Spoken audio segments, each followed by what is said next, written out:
Welcome everyone! Today we're looking at Donald J. Trump's Agenda 47.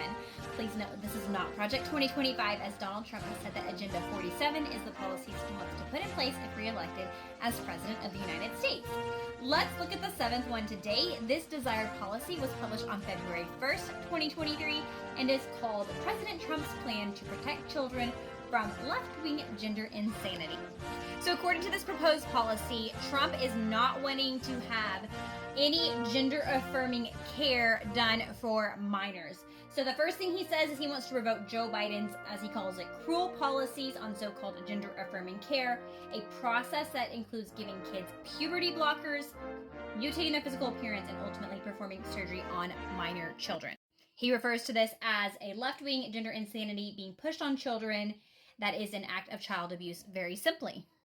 The next thing he wants to do is to sign a new executive order instructing that every federal agency ceases all programs that promote the concept of sex and gender transition at any age. He does want this to be a law that is passed that's prohibiting child sexual mutilation, as he's calling it, in all 50 states, and asking Congress to permanently stop federal taxpayer dollars from using to promote or pay for these procedures.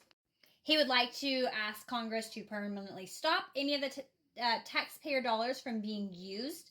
He wants to have where the hospital or healthcare provider participating in the chemical or physical mutilation of minor youth will no longer meet federal health and safety standards for Medicaid and Medicare and will be terminated for the program.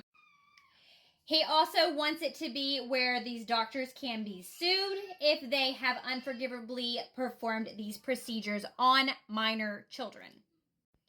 The next point he makes is he wants to direct the Department of Justice to investigate Big Pharma and the big hospital networks to determine whether they have deliberately covered up horrific long-term side effects of sex transitions to get rich at the expense of vulnerable patients, and illegally marketed hormones and puberty blockers, which are in no way licensed or approved for this use.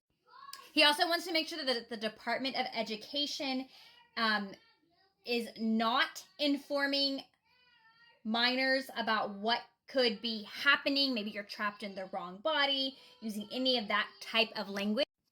He states that if these schools are continuing to have that narrative that they're pushing in their schools, that they will have severe consequences, including potential civil rights violations for sex discrimination, and the elimination of federal funding could also happen for these schools.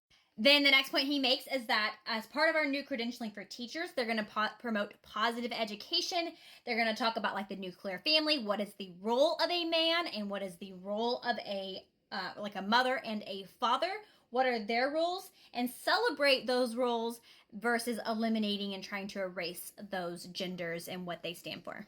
He also wants Congress to pass a bill that only male and female genders are recognized and that they are assigned at birth. He also wants to make sure that Title IX prohibits men from participating in women's sports. And also the final point is he has that he wants to protect the rights of parents from being forced to allow their minor child to assume a new gender without the parents' consent. And at the end, he says, under my leadership, this madness will end. Thank you very much. Now, I know this is a hot topic, so if you guys do want to respond to this one, please make sure it is kind and friendly. I know this is a big thing that we have going on in our society right now. It affects different people in different ways. So make sure if you guys are responding back about to this one that it's said with love and positive intent behind that one. Of course, we're going to continue to go through Agenda 47. There's still 39 more to go through.